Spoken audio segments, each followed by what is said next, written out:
Hello दोस्तों, नमस्कार। स्वागत करता हूं अपने इस चैनल LPMS क्लासेस में। दोस्तों, आज हम देखेंगे एक नया टॉपिक, भारत का संविधान। दोस्तों, भारत का संविधान भारत का सर्वोच्च विधान है जो संविधान सभा द्वारा 26 नवंबर 1949 को पारित हुआ तथा 25 जनवरी 1950 से प्रभावी हुआ।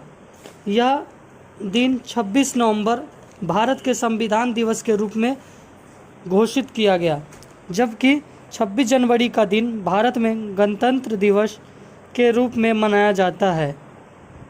भीमराव अंबेडकर को भारतीय संविधान का प्रधान वास्तुकार या निर्माता कहा जाता है। भारत का संविधान विश्व के किसी भी गणतांत्रिक देश का सबसे लंबा लिखित संविधान है। अगला टॉपिक देखते हैं, संविधान सभा। भारतीय संविधान सभा के लिए जुलाई 1946 में चुनाव हुए थे। संविधान सभा में पहली बैठक दिसंबर 1946 को हुई थी। इसके तत्काल बाद देश दो हिस्सों में बंट गया, भारत और पाकिस्तान में। संविधान सभा भी दो हिस्सों में बंट गई, भारत की संविधान सभा और पाकिस्तान की संविधान सभा। भारतीय संविधान लिखने वाली सभा में 299 सदस्य थे, जिसके अध्यक्ष डॉक्टर राजेंद्र प्रसाद थे। संविधान सभा ने 26 नवंबर 1949 में अपना काम पूरा कर लिया और 26 जनवरी 1950 को यह संविधान लागू हुआ। इसी दिन की याद में हम हर वर्ष 26 जनवरी को गणतंत्र दिवस के रूप में मनाते हैं। भारतीय संविधान को पूर्ण रूप से तैयार करने में 2 वर्ष 11 महीने 18 दिन समय लगा था। भारतीय संविधान का संक्षिप्त परिचय देख लेते हैं। भारतीय संविधान में वर्तमान समय में भी 395 अनुच्छेद तथा 12 अनुसूचियां हैं और ये 25 भागों में विभाजित है, परंतु इसके निर्माण के समय मूल संविधान में 395 अनुच्छेद और 22 भागों में विभाजित थे। इसमें केवल 8 अनुसूची थी। संविधान में सरकार के संसदीय स्वरूप की व्यवस्था की गई है, जिसकी संरचना कुछ अपवादों के अतिरिक्त संघीय है। केंद्रीय कार्यपालिका का संविधान प्रमुख राष्ट्रपति है।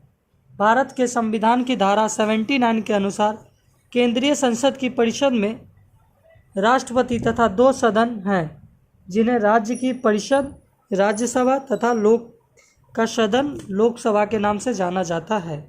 संविधान की धारा 74 सब क्लोज 1 में यह व्यवस्था की गई है कि राष्ट्रपति की सहायता करने तथा उसे सलाह देने के लिए एक रूप होगा जिसका प्रमुख प्रधानमंत्री होगा।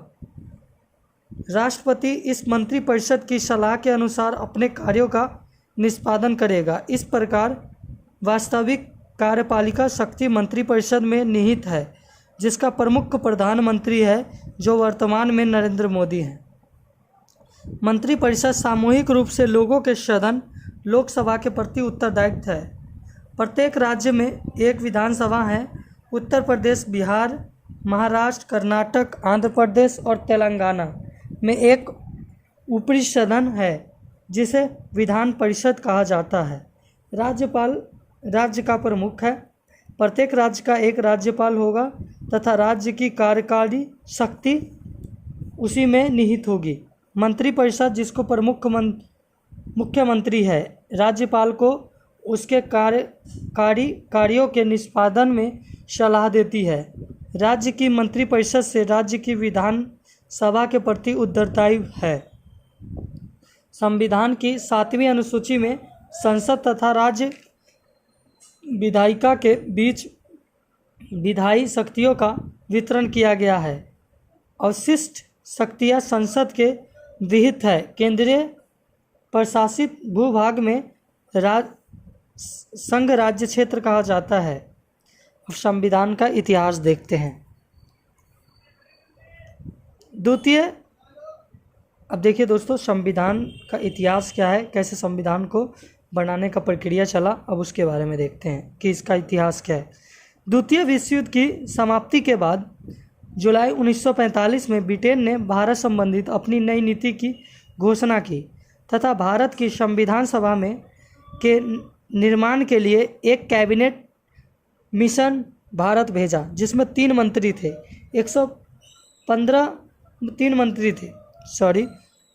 15 अगस्त 1947 को भारत को आज़ाद हो जाने के बाद संविधान सभा की घोषणा हुई और इसमें अपना कार्य 9 दिसंबर 1947 से आरंभ कर दिया। संविधान सभा के सदस्य भारत के राज्यों की सभाओं से निर्वाचित सदस्य के द्वारा चुने गए थे। जवाहरलाल नेहरू, डॉक्टर भीमराव अंबेडकर, डॉक्टर राजेंद्र प्रसाद, सरदार वल्लभ भाई पटेल, मौलाना अबुल कलाम आज़ाद आदि इस सभा के प्रमुख सदस्य थे। इस संविधान सभा में 2 वर्ष 11 महीने 18 दिन कुल 114 दिन बहस की। ठीक है दोस्तों, बहस कितने दिन चला? 114 दिन। संविधान सभा में कुल 12 अधिवेशन किए गए तथा अंतिम दिन 284 सदस्यों ने इस पर हस्ताक्षर किया और संविधान बनने में 166 दिन बैठक की गई। इसकी बैठक में प्रेस और जनता को भाग लेने की आज़ादी थी। भारत के संविधान के निर्माण में संविधान सभा के सभी 389 सदस्य ने महत्वपूर्ण भूमिका निभाई। 26 नवंबर 1949 को भारतीय संविधान सभा ने पारित किया और इसे 26 जनवरी 1950 को लागू किया गया था। इस संविधान में सर्वाधिक प्रभाव भारत शासन अधिनियम 1935 का है। इसमें से लगभग 250 अनुच्छेद इस अधिनियम में लिए गए हैं। भारत शासन अधिनियम से 250 अनुच्छेद भारतीय संविधान में लिए गए हैं। भारतीय संविधान की संरचना के बारे में अब देखते हैं। यह वर्तमान समय में भारतीय संविधान निम्नलिखित भाग में है। एक उद्देश्य 470 अनुच्छेद एवं उक्त 25 भाग में है। 12 अनुसूचियाँ, 5 अनुलग्न और 104 संशोधन। अब तक 124 संविधान संशोधन विधेयक संसद में लाए गए, जिसमें से 103 संविधान संशोधन विधेयक पारित होकर संविधान संशोधन अधिनियम का रूप ले चुके हैं। 124वां संविधान संशोधन विधेयक 9 जनवरी 2019 को संसद में अनुच्छेद 368 संवैधानिक संशोधन के विशेष बहुमत से पास हुआ, जिसके तहत आर्थिक रूप से कमजोर सामान्य वर्ग को शैक्षणिक संस्थाओं में 8 अगस्त 2016 को संसद ने वस्तु और सेवा पर जीएसटी पारित कर 101वां संविधान संशोधन किया।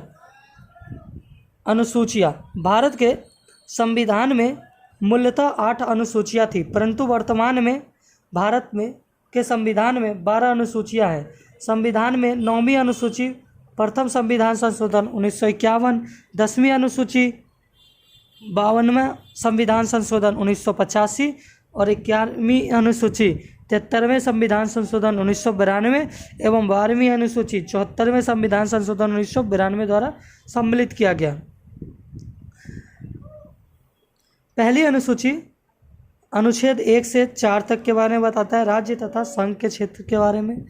दूसरी अनुसूची अनुच्छेद 59 सब क्लोज 3, 65 सब क्लोज 3, 75 सब क्लोज 6, 97, 125, 148 सब क्लोज 3, 158 सब क्लोज 3 एंड 164 सब क्लोज 5 एंड 186 तथा 221 ये अनुच्छेद मुख्य पदाधिकारियों के वेतन भत्ते के बारे में बात करता है। इसमें भाग क राष्ट्रपति और राज्यपाल के वेतन और भत्ते के बारे में बताता है।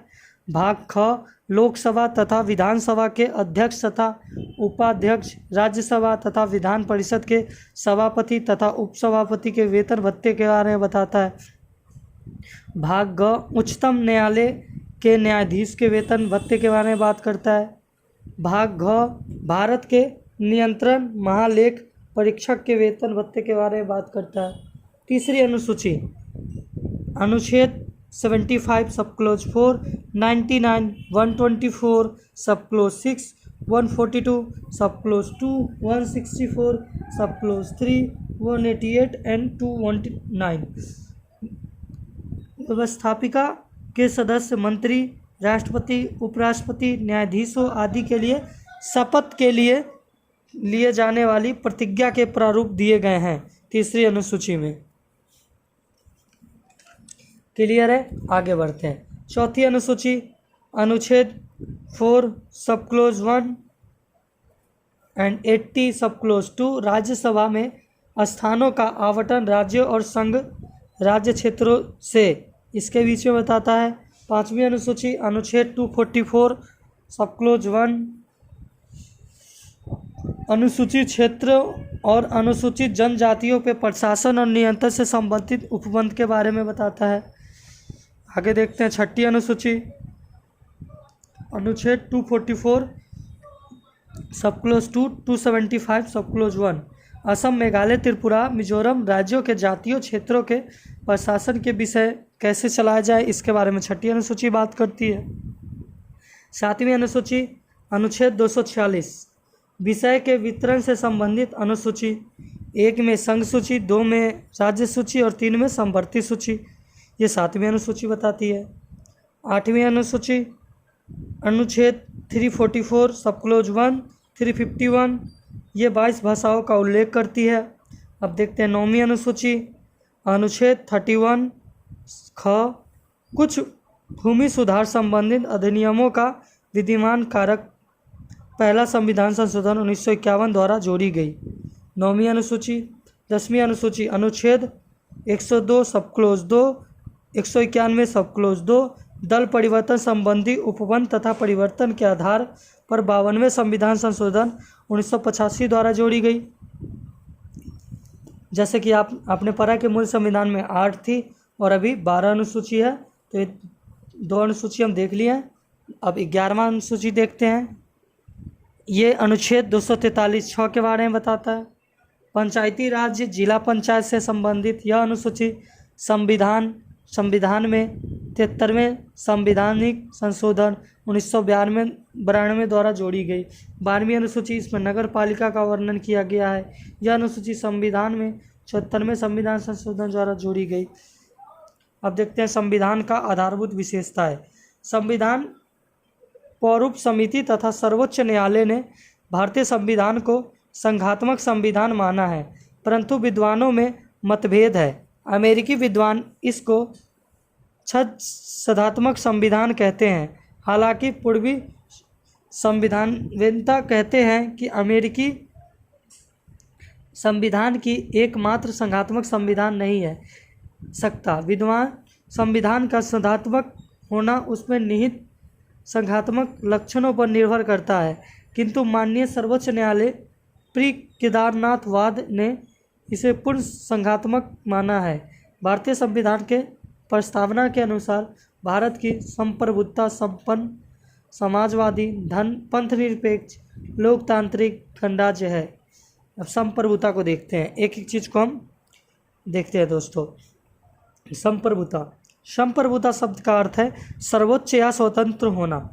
भारत किसी भी विदेशी और आंतरिक शक्ति के नियंत्रण से पूर्णतः मुक्त संपूर्णता संपन्न राष्ट्र है। यह सीधे लोगों द्वारा चुने गए एक मुक्त सरकार द्वारा शासित है तथा यही सरकार कानून बनाकर लोगों पर शासन करती है। समाजवादी का मतलब, समाजवादी शब्द संविधान के 1976 में हुए 42वें संशोधन अधिनियम द्वारा प्रस्तावना में जोड़ा गया। यह अपने सभी नागरिकों के लिए सामाजिक और आर्थिक समानता सुनिश्चित करता है। जाति, रंग, नस्ल, लिंग, धर्म या भाषाओं के आधार पर कोई भी भेदभाव किए बिना सभी को बराबर का दर्जा और अवसर देना है। सरकार केवल कुछ लोगों के हाथों में धन जमा होना से रोकेगी तथा सभी नागरिकों को एक अच्छा जीवन स्तर प्रदान करने की कोशिश करेगी। भारत के एक मिश्रित फल का भाग है। आर्थिक मॉडल को अपनाया है। सरकार ने समाजवाद के लक्ष्य को प्राप्त करने के लिए कई कानूनों जैसे अस्पृश्यता मूलभूत जिम्मेदारी अधिनियम, समान वेतन अधिनियम और बाल श्रम निषेध अधिनियम आदि बनाया है। पंथ निरपेक्ष के बारे में अब देखते हैं।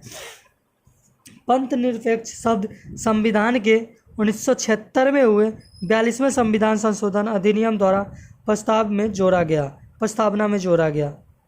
यह सभी पंथों की समानता और पांथिक असहिष्णुता सुनिश्चित करता है। भारत का कोई आधिकारिक पंथ नहीं है। यह ना तो किसी पंथ को बढ़ावा देता है और ना ही किसी को भेदभाव करता है। यह सभी पंथों का सम्मान करता है। वह एक समान व्यवहार करता है। हर व्यक्ति को अपने पसंद के किसी भी पंथ का उपासना, पालन और प्रचार करने का अधिकार है। सभी नागरिकों, चाहे उनकी पार्थिक मान्यता कुछ भी हो, कानून की दृष्टि में बराबर होते हैं। सरकारी अनुदान प्राप्त स्कूलों में कोई प्रांतिक अनुदेश लागू नहीं होती। लोकतांत्रिक भारत एक स्वतंत्र देश है। किसी भी जगह से मत देने की स्वतंत्रता है। संसद में अनुसूचित सामाजिक समूहों और अनुसूचित जनजाति को विशिष्ट सीटें आरक्षित और अनुसूचित जनजातियों को विशिष्ट सीटें आरक्षित की गई है। स्थानीय निकाय चुनाव में महिला उम्मीदवारों के लिए एक निश्चित अनुपात में सीटें आरक्षित की गई है।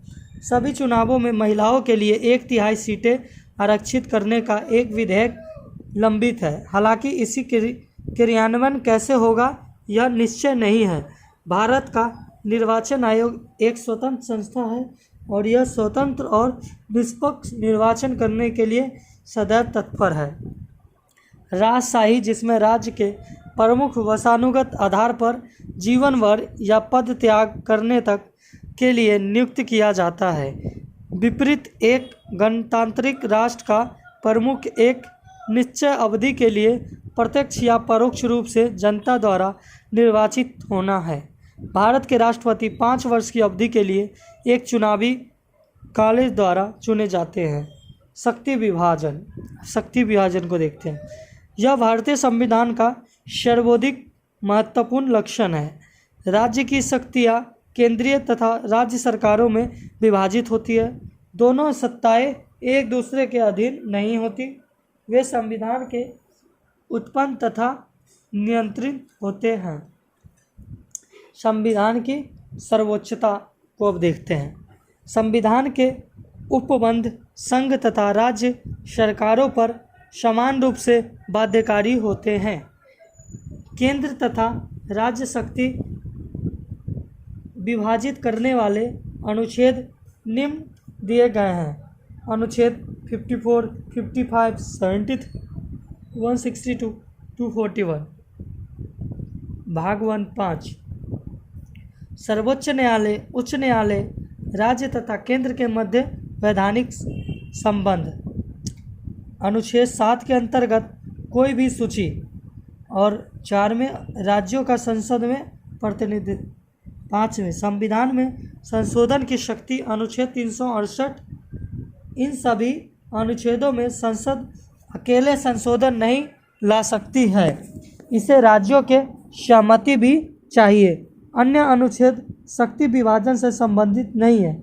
1 में लिखित संविधान अनिवार्य रूप से लिखित रूप में होगा क्योंकि इसमें शक्ति विभाजन का स्पष्ट वर्णन आवश्यक है, अतः संघ में लिखित संविधान अवश्य होगा। 2 में संविधान की कठोरता। इसका अर्थ है संविधान संशोधन में राज्य केंद्र दोनों भाग लेंगे। न्यायालय की अधिकारिता। इसका अर्थ है कि केंद्र राज्य कानून की व्याख्या हेतु एक निष्पक्ष तथा स्वतंत्र सत्ता पर निर्भर करेगी। विधि द्वारा स्थापित। 1 में न्यायालय की संघ राज्य शक्तियों में विभाजित का पर्यवेक्षण करेगी। न्यायालय संविधान के अंतिम व्याख्याकर्ता होंगे। भारत में यह सत्ता सर्वोच्च न्यायालय के पास है। ये 5 शर्तें किसी भी संविधान को संघात्मक बनाने हेतु अनिवार्य है। भारत में ये 5 लक्षण संविधान में मौजूद है, अतः यह संघात्मक है, परंतु भारतीय संविधान में कुछ विभेदकारी विशेषताएं भी है। दोस्तों, आशा करता हूँ कि मेरे बताए गए चीज़ आपके लिए लाभदायक होंगे, और अगर आपको कहीं भी समझने में दिक्कत हो या और भी कोई टॉपिक पे वीडियो चाहिए तो कमेंट बॉक्स में टाइप करें और कमेंट करें। दोस्तों, हमारे चैनल को सब्सक्राइब करें और बेल आइकन को क्लिक कर लें, जिससे कि हमारा आने वाला वीडियो सबसे पहले आपके पास पहुँचे। Thank you.